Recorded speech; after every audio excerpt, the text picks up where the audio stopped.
Hey everybody, Jonathan here, just adjusting the phone to take this video.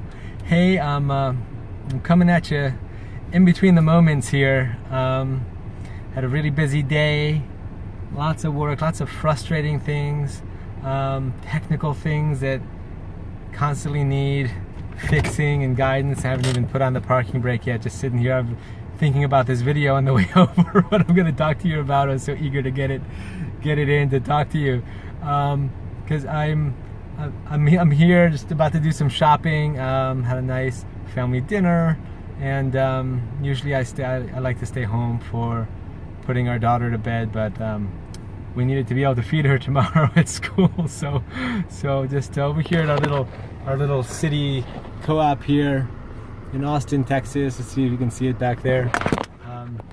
Anyway, what I really want to talk to you about is dealing with other people's negativity. Now, lately I've been putting a lot of myself out there. This is really my initial kind of launching of myself into the world, doing what I've always dreamed of doing, which is just teaching and sharing and helping people evolve and grow and express their inner voice in the most powerful way. I'm really eager to do that, and I've been doing a lot of Facebook posts and Facebook ads. A lot of you probably come in through those. You've seen the quiz and all that, and you know, I go into those and I see some comments from people.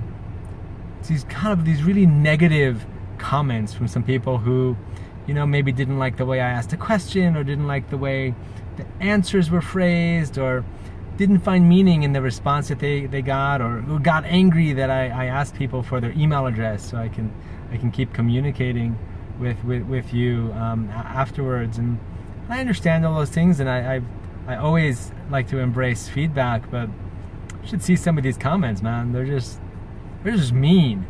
And you know, on the flip side of that, I've gotten literally hundreds of people filling out the little survey that I have at the end of my the quiz video, saying how meaningful it was for them, and writing in letters and asking questions and participating. And these half a dozen comments are just driving me nuts. Like, how can people be so mean?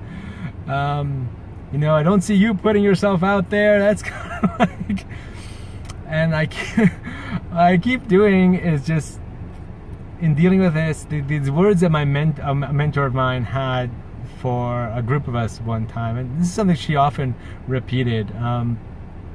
When you put yourself out there, people will throw stones and they will throw flowers, and it's your job not to embrace either one of those, because your journey is within you, and your heart outpouring into the world has a lot more significance than whether or not somebody outside of you approves of it, or somebody outside of you thinks it's crap, excuse me. And for some reason, that thing that's always sticks in our brain is the crap stuff, right? No matter how much positive stuff, it's the fear that's generated by people telling you that they're rejecting you that always feels bad. Now, and that's because it's a fear response. And fear, as I've stated before, it's a neurological thing, right? It hijacks the attention center of the brain because it's a survival mechanism. It's served us well over eons of evolution. And no matter how much positivity you have, if you have somebody that brings fear into you, you're going to have a hard time turning your attention away from it. And it's important to acknowledge that. And you can't fight it, is kind of what it comes down to. You can't fight the fear experience. You can only see it in yourself, and, you know, on some level, give thanks for the grace and wisdom that you have to be able to see it, and wait it out. Our emotions take a certain amount of time to run through your system. If I'm angry about the negativity that's sent my way, of course, responding to it and getting into arguments and debates I used to do that, and I'm really over it. Another mentor of mine, a guy named Stu, he would very clear. It's such clear boundaries. If anybody brought negativity into his programs or his Facebook group or whatever it was, bye.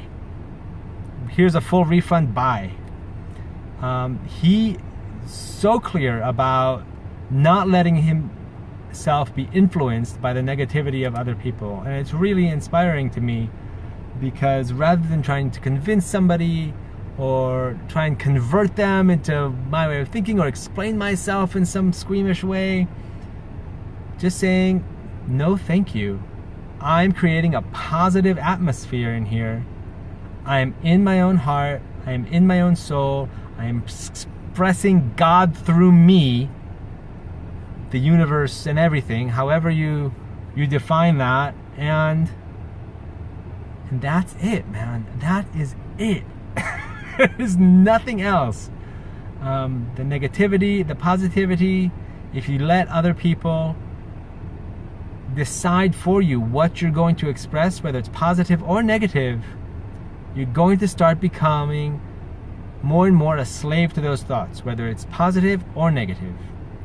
So as much as the positive feedback nourishes me and encourages me, I continuously return to my own inner voice and my own soul connection, my place of unity, in order to know what to express. I allow the feedback to and responses to give me ideas. I always check in with myself, and the negative ones too. You know, if negative feedback is great, but you know, meanness is of course not great. But always bring it back in. Check in with yourself. Now, some of you maybe are kind of stuck around people who are negative at you, whether it's a boss or a relationship, a partnership of some kind. That's a very, very difficult situation to be in. Of course, the ideal scenario is to get yourself out of that situation. And of course, for a lot of us, that's not an option. We have to have the job. We're in this relationship. Maybe there's financial dependency. Whatever it is,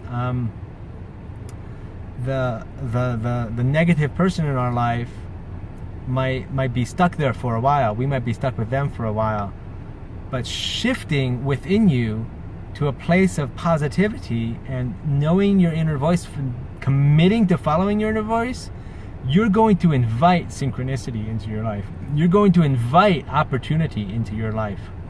And that's what counts, because, you know, as those of you who've studied the law of attraction a little bit, you know that when you commit yourself to generating positive attitudes and generating positivity and not letting the negative or the positive influence you, just constantly overflowing rather than reacting, that's when you start really attracting the good. It might be slow, but the fruits will grow. When you plant fruits from your inner voice, fruits of love, connection, devotion, unity, that's what grows in your life. When you react from fear and negativity, that's what grows in your life. And a lot of us are stuck in those loops. And, you know, I've got those loops too. I've simply, you know, been doing this for about 25 years now, focusing on this stuff. So I have a little bit of practice around doing it. Well, thank you so much for listening. As always, if you want to share your thoughts, I would love to hear them. I'd love to hear your questions and any follow-up questions or comments that you have. Thank you so much for participating. Thank you so much for being committed to your growth and your inner voice. Rock on. Hallelujah. Thank you. Bye.